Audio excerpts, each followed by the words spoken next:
Less a movie than a conjuring, The Shape of Water plunges viewers into a mossy, aquamarine world of dreams and taboo desires, its contours as a wistful fable adjusted more than slightly for very real, present-day concerns.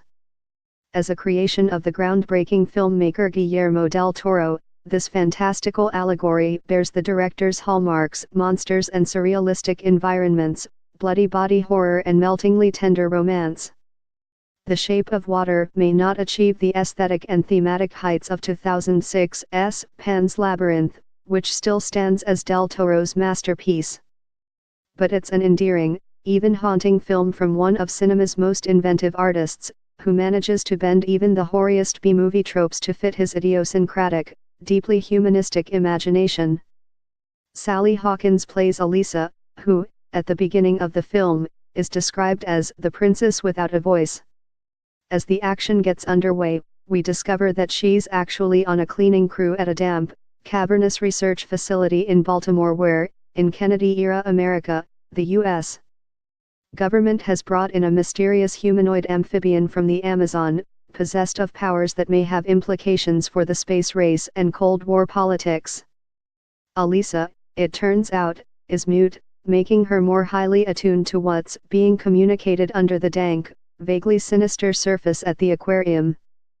She quickly makes a connection with the fishman, portrayed in fully gilded prosthetic regalia by Doug Jones, who likes the hard-boiled eggs she brings in from home. The relationship alarms the fishman's handler, an agent named Strickler, played with sneering menace by Michael Shannon. Filmed in aqueous greens and blues, its period design dripping with kitschy nostalgia and retro-futurism, The Shape of Water takes its cues from Golden Age Hollywood, including musicals, Bible epics, and 1950s creature features, as well as the sleekly optimistic advertising imagery of the early 1960s. Elisa's best friend and next-door neighbor, Giles, Richard Jenkins, is a commercial artist working on a campaign for Jell-O, that shaky symbolic repository for the time period's most uncertain hopes and anxieties. But if the world that Del Toro builds reflects his usual attention to surprise and detail, the characters who populate it too often feel rote, crammed into roles whose metaphorical meaning feels simplistic and bluntly at odds with the rest of the film's subtlety.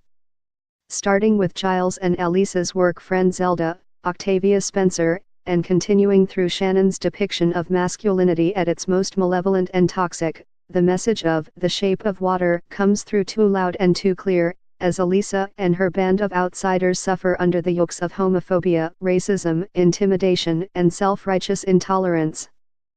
Hawkins's portrayal of Elisa stands out with gem-like beauty, her plainness cracking into a radiant pirate's smile that speaks volumes without a word. The Shape of Water gives audiences a second chance to see Hawkins at her best this year. She delivered an equally accomplished, physically demanding performance in Maudie. But in Shape her role draws on such icons as Maria Falconetti and Giulietta Messina for its expressive power, emotional connection and, often, surprisingly raw sensuality.